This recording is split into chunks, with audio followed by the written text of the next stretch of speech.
2024 సంవత్సరం బడ్జెట్ని నిర్మలా సీతారామన్ గారు ప్రవేశపెట్టడం జరిగింది. అయితే ఫేమ్ 3 స్కీమ్ గురించి ఎక్కడా కూడా ఈ బడ్జెట్లో ప్రస్తావించలేదు. అసలు ఫేమ్ 3 స్కీమ్ ఉన్నట్టా లేనట్ట, అలానే బడ్జెట్లో ఎలక్ట్రిక్ వాహనాలకి ఎటువంటి బెనిఫిట్స్ ఉన్నాయి, పూర్తి సమాచారాన్ని ఈ రోజు మన ఈవీ కుర్రాడు ఛానల్ తెలుసుకుందాం. నమస్తే, నేను మీ కృష్ణ చైతన్య మండేలా, మీ ఈవీ కుర్రాడు. బడ్జెట్లో దేశవ్యాప్తంగా ఎలక్ట్రిక్ వాహనాల కస్టమర్స్ బాగా ఎక్స్పెక్టేషన్స్ పెట్టుకుంది ఏంటంటే ఫేమ్ 3 స్కీమ్ సబ్సిడీస్ అనౌన్స్ చేస్తారని చెప్పి. ఈవెన్ మనం లాస్ట్ వీడియోస్ లో కూడా మెన్షన్ చేసాం, బడ్జెట్లో ఫేమ్ 3 స్కీమ్ గురించి అనౌన్స్మెంట్ వచ్చే అవకాశం ఉంటుందని చెప్పి. బట్ అనూహ్యంగా ఇక్కడ బడ్జెట్ సమావేశంలో ఎక్కడో కూడా ఎలక్ట్రిక్ వాహనాలకు సంబంధించిన ఫేమ్ 3 స్కీమ్ గురించి ప్రస్తావన అయితే రాలేదు. కానీ ఇక్కడ ఎక్కడ కూడా కంగారు పడాల్సిన అవసరం అయితే లేదు.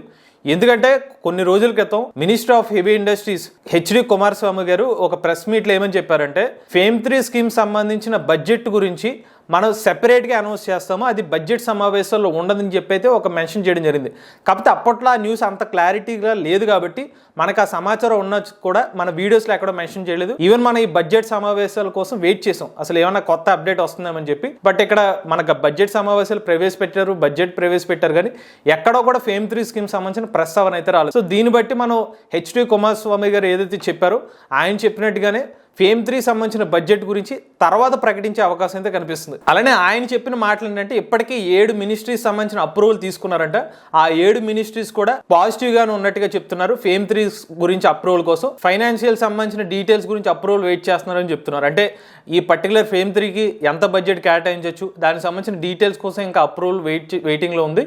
అది తెలియగానే దానికి సంబంధించిన ప్రెస్ మీట్ రిలీజ్ చేసి కంప్లీట్ డీటెయిల్స్ ఇస్తామని చెప్తున్నారు. ఇప్పుడు ఆ ఫేమ్ 3 సంబంధించిన డేట్ గురించి తెలుసుకునే ముందు ప్రజెంట్ మనకి ఎలక్ట్రిక్ వెహికల్ సంబంధించిన సబ్సిడీ ఏమొస్తుందో చూస్తే, యాజ్ ఆఫ్ నో అయితే మనకి ఈఎంపీఎస్ స్కీమ్ ఉంది. ఎలక్ట్రిక్ మొబిలిటీ ప్రమోషనల్ స్కీమ్ కింద ప్రభుత్వం టెంపరీగా జూలై 31వ తారీఖు వరకు అయితే 500 కోట్ల రూపాయలు కేటాయించింది ఎలక్ట్రిక్ 2 వీలర్స్కి, ఎలక్ట్రిక్ 3 వీలర్స్కి. అయితే ఈఎంపీఎస్ స్కీమ్ అయితే అనుకున్నంతగా సక్సెస్ అయితే సాధించలేదు. ఈవెన్ ఇప్పటి వరకు కూడా 5% కన్నా ఎక్కువ ఫండ్స్ అయితే యూటిలైజ్ చేసుకోలేకపోయారు. అంటే 500 కోట్ల రూపాయలు కనీసం ఒక 25 కోట్ల రూపాయలు కూడా పూర్తిగా అయితే ఈ ఫండ్స్ని అయితే యూజ్ చేసుకోలేకపోయారు. అంటే ఇక్కడ ఫేమ్ 2 స్కీమ్ ఏదైతే ప్రీవియస్గా వచ్చిందో 2024 సంవత్సరం మార్చి 31వ తారీఖు వరకు కూడా ఫేమ్ 2 స్కీమ్ ఉంది. ఆ స్కీమ్లో ఎక్కువ ఫండ్స్ బాగా యూటిలైజ్ చేసుకున్నారు కానీ ఈఎంపీఎస్ స్కీమ్ అయితే అంత ఆశించిన స్థాయిలో విజయం సాధించలేదని ఈ రిపోర్ట్ చెప్తుంది. ఫేమ్ 2 స్కీమ్ కింద ఏకంగా 6,000 కోట్ల రూపాయల పైగా అయితే సబ్సిడీస్ అయితే ఇవ్వడం జరిగింది. అలానే 17 లక్షల పైగా ఎలక్ట్రిక్ వాహనాలకి ఈ సబ్సిడీస్ అయితే అందడం జరిగింది. సో ఈఎంపీఎస్ స్కీమ్ అంత సక్సెస్ఫుల్ కాలేదు కాబట్టి ఇప్పుడు ఫేమ్ 3 స్కీమ్ మీద బాగా ఎక్స్పెక్టేషన్స్ అయితే ఉన్నాయి. మరి ఇప్పుడు ఫేమ్ 3 సంబంధించిన అప్డేట్ ఎప్పుడు రావచ్చు? మనకి ఇప్పటికైతే ప్రజెంట్ ఈఎంపీఎస్ స్కీమ్ అయితే నడుస్తుంది.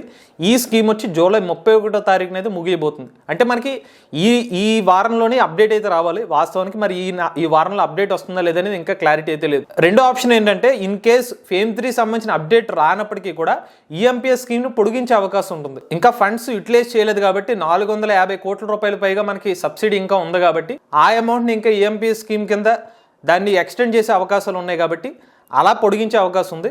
బట్ మనకి ఆగస్ట్ నెలలో మోస్ట్లీ ఫేమ్ 3 సంబంధించిన అప్డేట్ వచ్చే అవకాశం ఉంటుంది. ఇక ఈ రోజు మనం బడ్జెట్ సెషన్ గురించి మాట్లాడుకుంటే, బడ్జెట్లో ఈవీ ఇండస్ట్రీకి ఒక మంచి విషయం జరిగింది ఏంటంటే, లిథియం అయాన్ బ్యాటరీస్ ఏదైతే ఉన్నాయో దాని మీద కస్టమ్ డ్యూటీని పూర్తిగా తొలగించేయడం జరిగింది. యాజ్ ఆఫ్ నో మనకి లిథియం అయాన్ బ్యాటరీ ప్యాక్స్ మీద కస్టమ్ డ్యూటీ 11.2% అయితే ఉందండి. ఈ 11.2%, ఉదాహరణకి ఒక 50,000 రూపాయల బ్యాటరీ ఉందనుకోండి, దానికి 5,500 రూపాయలు అడిషనల్ కస్టమ్ డ్యూటీ ఉంటుందన్నమాట. అదే 1,00,000 రూపాయలు ఉంటే కనుక ఒక 11,000 రూపాయలు. అదే కార్ బ్యాటరీస్ ఒక 3 లక్షల రూపాయలు ఉందనుకోండి, దాదాపుగా 33,000 రూపాయలు అడిషనల్గా కస్టమ్ డ్యూటీ పే చేయాల్సిన అవసరం ఉంది. ఇప్పుడు ఈ కస్టమ్ డ్యూటీని పూర్తిగా రిమూవ్ చేశారు కాబట్టి electric 2 wheeler, electric 3 wheeler, electric 4 wheeler రేట్ల మీద కొంచెం తగ్గే అవకాశం అయితే ఉంటుంది. బడ్జెట్లో జరిగిన ఒక మంచి విషయం అయితే ఇదని చెప్పుకోవచ్చు. మరి నేనైతే రాబోయే వీడియోలో మరిన్ని డీటెయిల్స్ అయితే చెప్తాను. ఈ లిథియం అయాన్ బ్యాటరీ ప్యాక్ సంబంధించి కస్టమ్ డ్యూటీని తొలగించడం వల్ల ఎగ్జాక్ట్గా ఎంత రేట్లు తగ్గే అవకాశం ఉంటుంది, దీనివల్ల ఎంత బెనిఫిట్ ఈవీ ఇండస్ట్రీకి కస్టమర్ లెవెల్లో ఎంత బెనిఫిట్ ఉంటుంది అనేది రాబోయే వీడియోలో అయితే మీకు చెప్పడం జరుగుతుంది. ఇది బడ్జెట్లో ఈవీ సంబంధించిన లేటెస్ట్ అప్డేట్ అండి. మీలో కూడా ఎవరైనా ఎలక్ట్రిక్ వెహికల్ ఉపయోగించినట్లయితే మీ ఓనర్షిప్ రివ్యూని మాతో షేర్ చేద్దాం అనుకున్నట్లయితే స్క్రీన్ పై కనిపించే నెంబర్కి వాట్సాప్ చేయండి, లేదా డిస్క్రిప్షన్ ఉన్న ఫామ్ ని ఫిల్ చేయండి. ఈ వీడియో కానీ మీకు నచ్చినట్లయితే ఈవీ కుర్రాడు ఛానల్ సబ్స్క్రైబ్ చేసుకోండి. రివ్యూస్ కోసం ఈవీ కుర్రాడు రివ్యూస్ ఛానల్, ఆటోమొబైల్ కోసం ఎంవీఎస్ ఆటో తెలుగు ఛానల్, ఏ కనెంట్ కోసం ఏ తెలుగు ఛానల్ సబ్స్క్రైబ్ చేసుకోండి. Charge nature, try the future.